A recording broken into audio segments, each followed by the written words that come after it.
All right, Brent Pourciau, TopVelocity.net. Wanted to do a video on this big topic right now. Is it impossible to throw 110 miles an hour?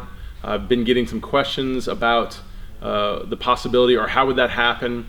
And you got to really kind of look at the math behind it ultimately. What we're looking at is 5 pitchers here and some data on their kinematics, which is their body's movements to generate 98, 95, 94, 93 miles per hour. So these are a recorded pitch and speeds of the hips and trunk for that recorded pitch. So these top 2 guys are at 98, so they're almost at 100. So really the question would be, how would we add that 12 miles an hour to these guys and get them to 110? So these 2 guys, one of them is Brian Ellington, the other one is Raul Alcantara. These are professional pitchers. 6'3", 6'4", 215, 240, similar size, and we look at their speeds, they're also very similar, and we'll talk about that. So to get these guys to 110, add that 12 miles an hour, I'd either have to increase these speeds, or I'd have to make these guys bigger, because you can see at the bottom here, we got Luke Wilson at 6 feet 2 inches at 93.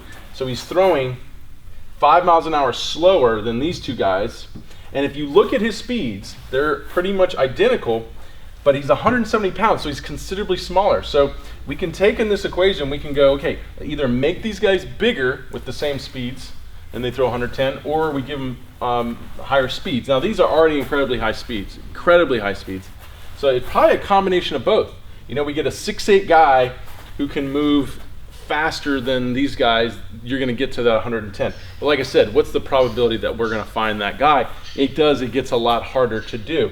But it's very much possible. So let's kind of break this down so you can understand. So this is peak hip speeds, mean hip speeds, hip distance, peak trunk speeds, mean trunk speeds, trunk distance. It's basically saying, how fast did the hip go at one moment? What was the fastest it went? And then how fast was it going the whole time?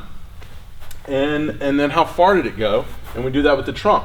We can see, like we said, with the 2 guys throwing 98, peak hip speeds were identical, 4.6, and the means were identical, 1.6. The distance was identical as well, and then when we went to the trunk, there was a difference. Raul's trunk was a little bit faster than peak-wise than Brian's trunk, but the distance was shorter. So when he took a shorter distance, 0.4 meters to 0.6, he had to go faster to equal the same speed at 98 miles an hour.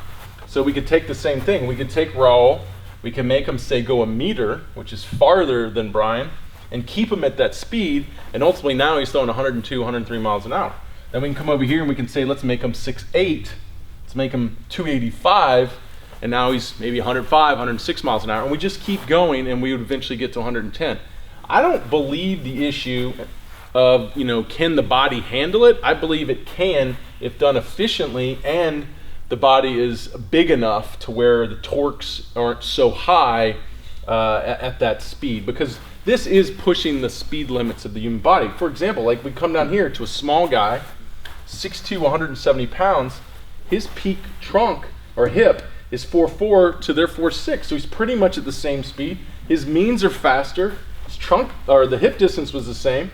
His trunk speeds were faster than Brian Ellington's, and the means were faster, and he almost went the same distance, maybe a little bit shorter, but he's throwing 5 miles an hour slower because this is a smaller guy. So his body really probably can't handle much more stress because he's already at an average speed of all these elite guys.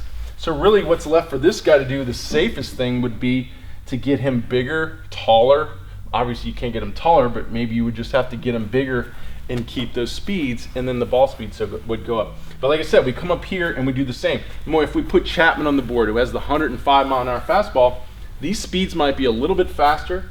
He's pretty much the same speed. So ultimately, I would say he's traveling the trunk farther. I definitely would say between both these guys, I know their trunks. And he's probably going at the speed of Raul with a farther trunk distance than Brian. And the other thing we're not looking at is arm speeds. Ultimately, because if you look at Chapman, he has insane mobility. When he hits front foot, not only is he separated, but his arm is so far loaded back that delay in the arm would allow him to accelerate his trunk even faster and cover more distance. Same thing with the arm, which potentially is why he throws so hard. So these speeds for Chapman all the way to the arm are going to be a little bit better because you got the same size guy here. So let's take Chapman type mobility, Chapman's type speeds, because we know he's one of the fastest guys in the MLB, beat Billy Hamilton in the 100-yard dash. And let's make him bigger. Let's give him 6'8", 285. And I guarantee you at that point, Chapman's throwing over 110 miles an hour.